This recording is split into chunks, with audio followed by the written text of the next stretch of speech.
you ever heard a voice in your head saying something like this? Who are you kidding? Yeah, probably because I think my listeners are human. Let me give you an example because something happened to me the other day and it'll set the scene for what we're exploring in this podcast. Very real. I'm at the climbing wall. This was, as I say, last week, and I'm in between lugging my body up various routes on the wall with these coloured plastic holds on a rope. And I'm just looking around a bit and I'm seeing certain types of people. Well, I've put them into types. And I'm just thinking, well, who are you kidding that you're any good at this climbing thing? I mean, look at him over there with his great muscles, and you're never going to have muscles like that. Don't be ridiculous. I mean, you're quite old apart from anything else. Your bones are starting to fall apart. And oh, look at her.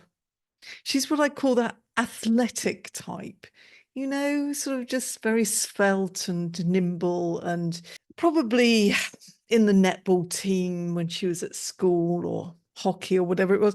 Yeah, just athletic. I bet she didn't struggle jumping over the horse in gym.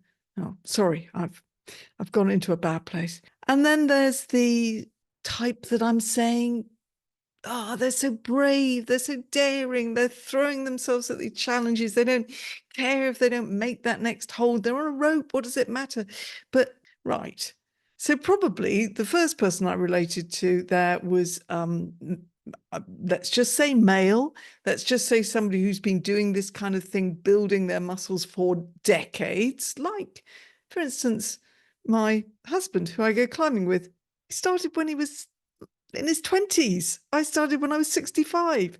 What a ridiculous comparison to make. Okay. And then the athletic types that I've labeled, that's baggage. That's just pure baggage.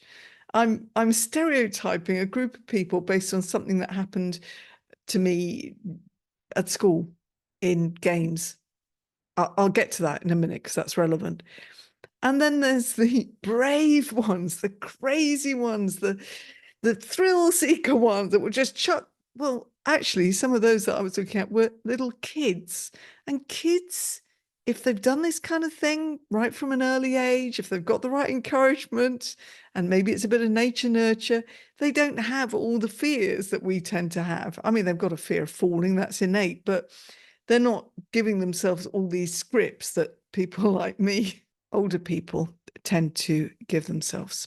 Lots of fears, lots of what ifs. So I'm there saying, who are you kidding that you're ever going to be really any good at this? You don't really fit in, do you? You're not one of these climber types, etc. And it's a load of rubbish, to be honest, isn't it? But that's exactly what we're exploring. What is going on? And what is the knock-on effect when we say, who are you kidding? Who are you kidding to think that you can XYZ? Ready to explore this? Okay, here we go. And by the way, right at the end of these episodes, and they're only short episodes, I'm going to try and include some kind of a quote, a little extract from a book that I have on my shelf. Hopefully something a little bit more obscure, something you've not come across in 1,000 memes. So do hang on, and it'll make more sense if you listen to the whole podcast. Short and sweet, off we go. So I'm Trisha Lewis, and this is Self-Belief Unsquashed. This episode, entitled, Who Are You Kidding?, is going to look at that from, let's say, 3 angles. You telling yourself, well, asking yourself, who are you kidding? Who am I kidding? Others telling you, who are you kidding? Who are you kidding? And society telling you or asking you, who are you kidding? That's pretty much the sort of way I look at the things that hold our self-belief back, because it's all about what I say, the FIBs that hold us back: fears, illusions, and baggage. And society stuff is pretty much, it's for real. It exists. The stereotypes, the history behind why we assume this person is going to be the right person for that, etc. But it's also a bit of an illusion. Fear, that's obvious. You're pulling yourself back because I don't want to look stupid. I don't want to look like a show off. I don't want to look out of place, etc., etc. And baggage, oh, let's just do it right now, shall we? Because I did mention games and school. And this applied very well to the climbing wall journey that I've been on, but this can apply to you in your world. Just think back. Was there something that you got stuck in a rut with from your childhood? Something you're still being triggered by a little bit, I suppose. I'm not talking about massive trauma. I'm just talking about annoying little things that have somehow placed a bit of a label on you. Oh, hang on a minute. That have made you place a label on yourself. Duh. I was the last one to be picked for the netball team every time. And this is a bit of a cliche, but in my case, I'm not making this up. I might have exaggerated it slightly over the years because it fits my story, like I'm telling you now, but I honestly think it's true. I was a little bit podgy. I just didn't get it. I just didn't understand how you pass the ball from one person to another without it going in the opposite direction.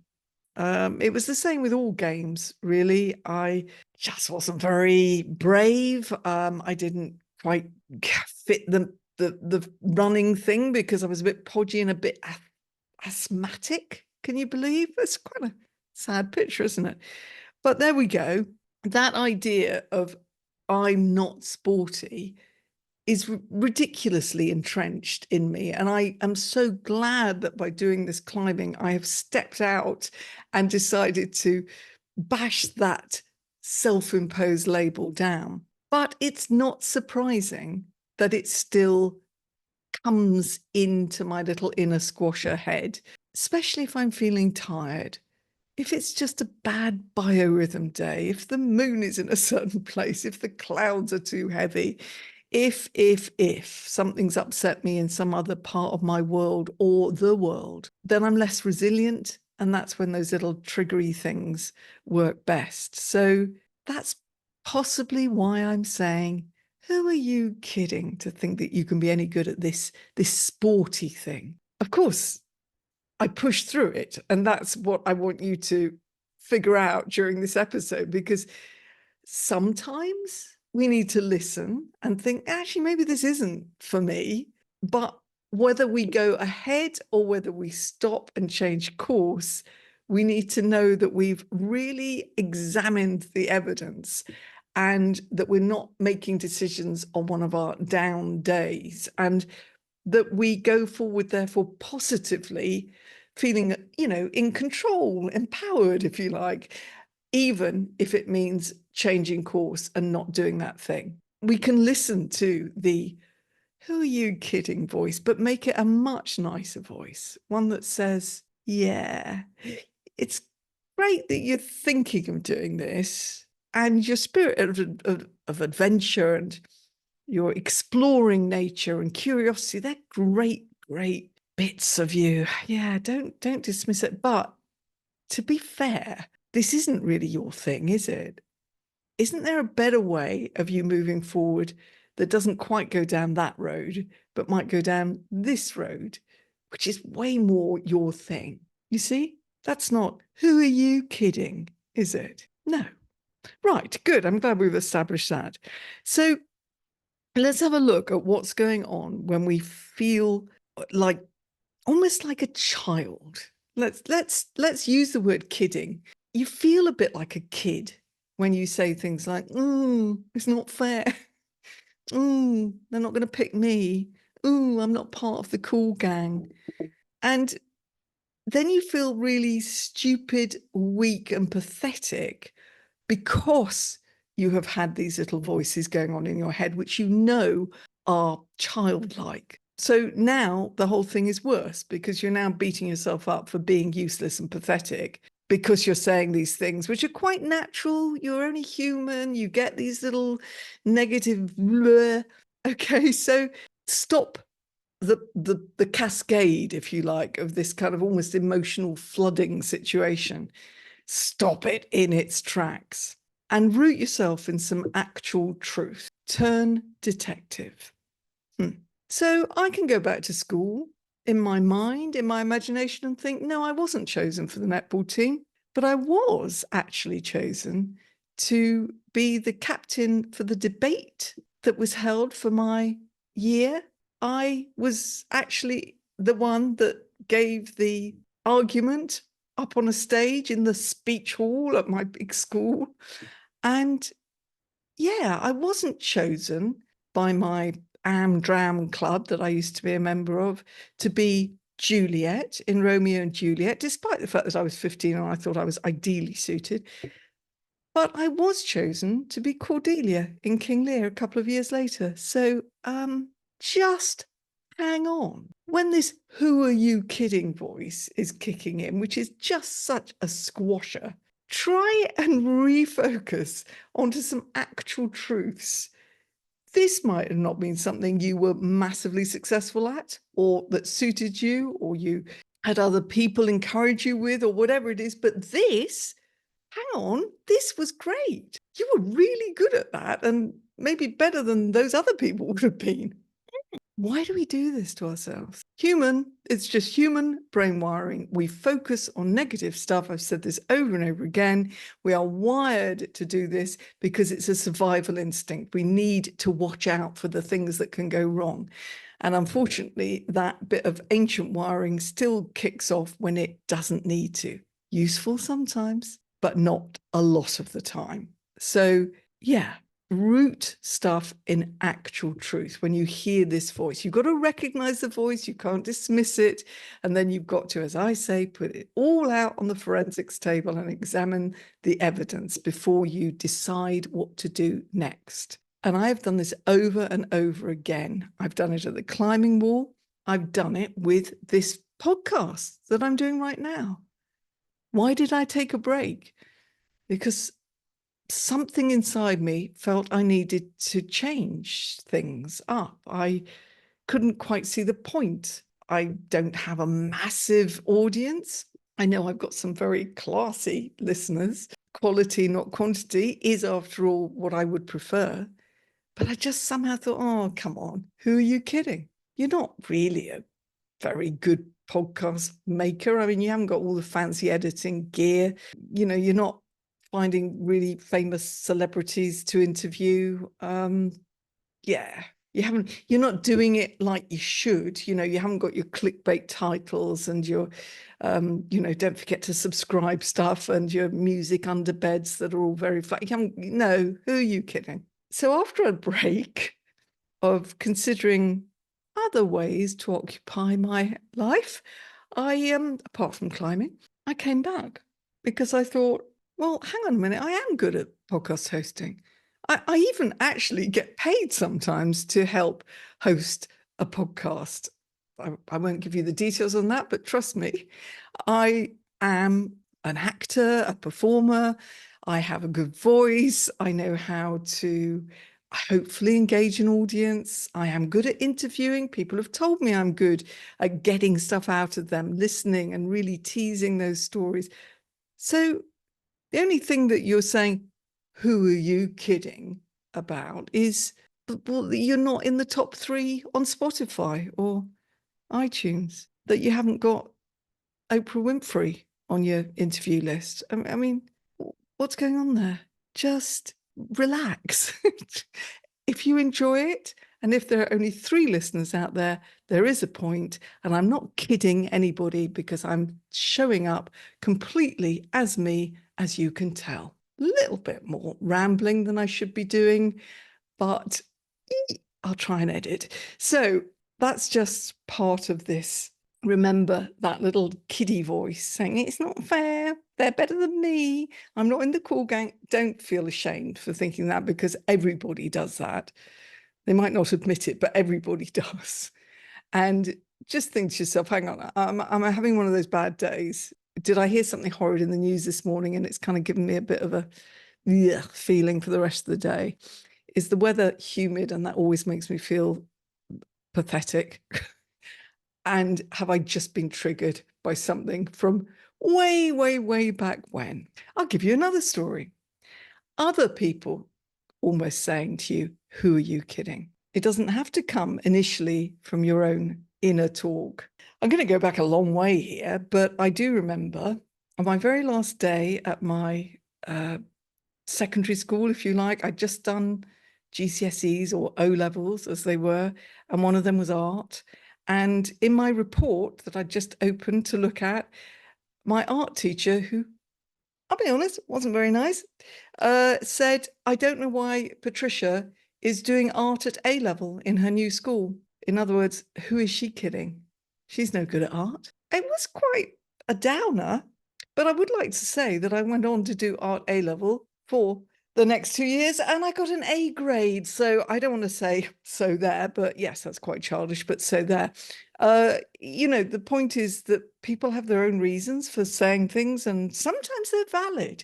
If somebody is saying something in potentially quite a nice, friendly, supportive way, like, I'm not sure this is quite your thing, you're really good at that, or this is absolutely your calling, and that experience you've had, that will be really useful in this. But that, I don't know, you don't quite go with that, and I think you'll feel a bit like a fish out of water, and not in a good way. If they're saying all that in the who are you kidding mode, but nicely, it might well be that you're going to listen to them. Nothing wrong with that. So the other one I mentioned was society telling us. So this would be things like, who are you kidding? You're not an entrepreneur type. Who are you kidding? You're just not businessy enough. Who are you kidding? You don't look right for this. Who are you kidding? You're too old. Who are you kidding? You're too young. Who are you kidding? Who are you kidding? Who are you kidding? Society tells you you don't fit this box. Back off now. No entry. That happens a lot. And you can listen. You can put it out on the forensics table and you can apply it properly to your intrinsic motivation, what you want to achieve, what your purpose is in your way, what your definition of success looks like, and also question these stereotypes. Hang on a minute, what do you mean I'm not businessy like? Oh, you mean I don't wear the kind of right clothes, or I'm not, I rabbit on a little bit too much. I'm a bit too woolly sometimes. I'm a bit too funny sometimes. I don't have my hair styled often enough. I don't wear the right glasses. Whatever it is that what you mean when you say I'm not businessy? Because, I know how to lead. I've got great ideas. I'm enthusiastic. I like exploring. I like listening. I think I could be really good in business. What about you're too old? I had a client come to me, and it was one of the first things she said when we were talking about how she was self-squashing. And she had a small business, and she said, I don't want to do videos on LinkedIn or social media. I don't want to really, the thing is, I'm too old. But I don't look right. I've got all these wrinkles and my hair is grey and people won't take me seriously. And well, as you can imagine, we unwrapped that pretty quickly. She was extremely good at what she did. We thought about a few role models. One of them I always mention is Mary Beard, if you know her, a historian, and she doesn't care at all about fancy makeup. She certainly isn't doing Botox, and she is a wonderfully strong, warm, intelligent, knowledgeable, and highly successful individual. It doesn't matter whether you like her or not at this point. Those things are true.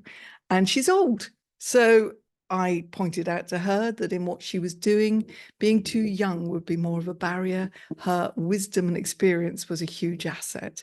And it really didn't matter that she was going to do a video and show that she had wrinkles, because it's quite authentic to show who you are. No filters. Right. So we've done those three. You telling yourself or asking yourself, who are you kidding? Others saying, who are you kidding? And society saying, who are you kidding? Think about the fears, the illusions, and the baggage that are holding you back, are squashing that self-belief. And now, as I promised, I will read from a book, and it's called Your Inner Critic is a Big Jerk. What a great title. Your Inner Critic is a Big Jerk, and the subtitle is And Other Truths About Being Creative by Danielle Krysa, Krysa, with fabulous illustrations by Martha Rich. And it is looking at things from the point of view of a self-doubting creative person, artist, actors, you mention it, whatever, but they're humans, and this can apply to you if you're not a creative as well. But I guess creatives are particularly full of self-doubt and who are you kidding moments. So I'm just going to read this and apply it. You don't have to have been an actor or be in the acting world to make this make sense to you. I have been, and so it really, really resonates. But just listen to this. There's a saying in the acting world: an actor must have the skin of an elephant and the soul of a rose. I think that's good advice for any creative person. Developing a thick skin is not about crushing that part of you that is sensitive and open to the world. That's the part that makes you need to create. But what defines that thick skin and makes you a professional is your ability to keep putting yourself out there in spite of the inevitable rejection, embarrassment, and moments of feeling out of place. All you can do is walk back out there the next day, and the day after that, and the day after that. Stay curious and unsquashed. Just a reminder, there are various resources for you over at trishalewis.com, TRISHALEWIS.com, including the sign up to my monthly newsletters, quite a new thing called Just Wondering. Not spammy, not salesy, masses of random eclectic things that I get curious about during the month and just want to share. And you can go down as many rabbit holes as you like. So head over to my website and sign up to Just Wondering. And you can unsubscribe, by the way, incredibly easy. Leave. And the questions never change.